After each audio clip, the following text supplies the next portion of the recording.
Menurut Permentan nomor 130/Permentan SR 130/11/2014 tanggal 27 November tahun 2014. Pupuk bersubsidi adalah pupuk yang mendapatkan subsidi dari pemerintah, baik pupuk anorganik maupun pupuk organik, antara lain urea, ZA, SP36 dan Ponska, maupun pupuk organik yaitu petroganik. Pupuk bersubsidi diperuntukkan bagi petani yang mengusahakan lahan dengan total luas maksimal 2 hektar atau petambak dengan luas maksimal 1 hektar setiap musim tanam per keluarga.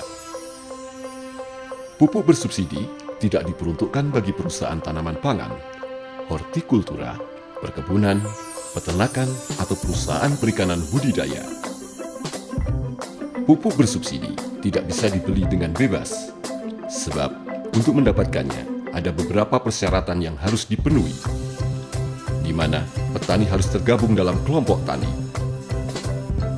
Petani wajib mengisi RDKK atau Rencana Definitif Kebutuhan Kelompok yang harus diisi kebutuhan pupuk real sesuai hasil musyawarah kelompok tani.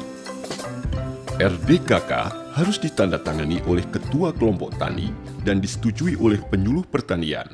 Dan rekapitulasi RDKK tingkat desa disetujui oleh Kepala Desa. Rekapitulasi RDKK tingkat desa diajukan ke tingkat kecamatan dan ditandatangani oleh Kepala UPTD dan disetujui oleh Kepala Balai Penyuluhan dan Camat. Rekapitulasi RDKK tingkat kabupaten harus ditandatangani oleh Kepala Dinas Pertanian Kabupaten dan Kepala Badan Penyuluh Pertanian Kabupaten.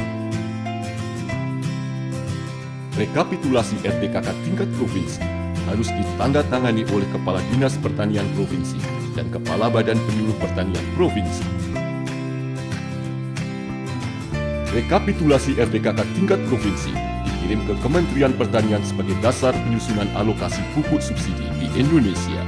Jumlah pupuk bersubsidi yang dialokasikan Kementerian Pertanian tidak selalu sama dengan kebutuhan real petani, sebab disesuaikan dengan APBN. Seperti misalnya untuk tahun 2015, total kebutuhan pupuk nasional sebesar 14,14 juta ton. Sementara alokasinya hanya 9,55 juta ton. Setelah Kementerian Pertanian membuat peraturan Menteri Pertanian yang berisi alokasi pupuk bersubsidi, masing-masing provinsi dan kabupaten menerbitkan peraturan gubernur dan peraturan bupati. Selanjutnya, produsen pupuk yang diberi tugas oleh pemerintah memproduksi dan mendistribusikan pupuk bersubsidi ke daerah sesuai jumlah yang ditetapkan dalam peraturan gubernur dan peraturan bupati.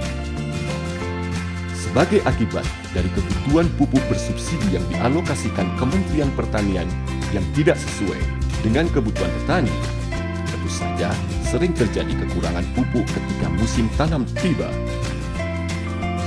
Selain karena ketidaksesuaian jumlah alokasi pupuk bersubsidi dengan kebutuhan petani, penyebab kelangkaan pupuk adalah keterlambatan dikeluarkannya peraturan gubernur dan peraturan bupati sebagai dasar produsen pupuk untuk mendistribusikan pupuk bersubsidi di daerah sampai ke tangan petani.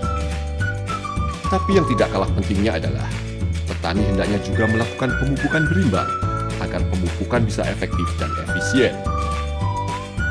Untuk padi, cukup dengan menggunakan 500 kg petroganik, 300 kg Ponska, dan 200 kg urea. Untuk jagung, cukup dengan menggunakan 500 kg petroganik, 300 kg Ponska, dan 300 kg urea. Untuk kedelai, cukup dengan menggunakan 500 kg petroganik dan 250 kg Ponska.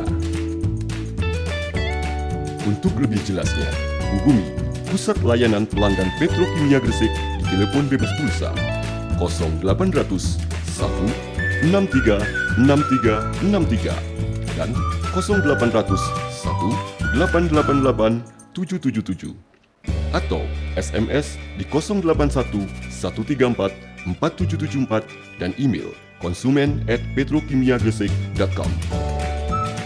Data empirik menunjukkan bahwa dengan pemupukan berimbang, selain tidak melakukan pemupukan dengan berlebihan, juga terbukti bisa meningkatkan hasil panen 10 hingga 20%. Iklan layanan masyarakat ini dipersembahkan oleh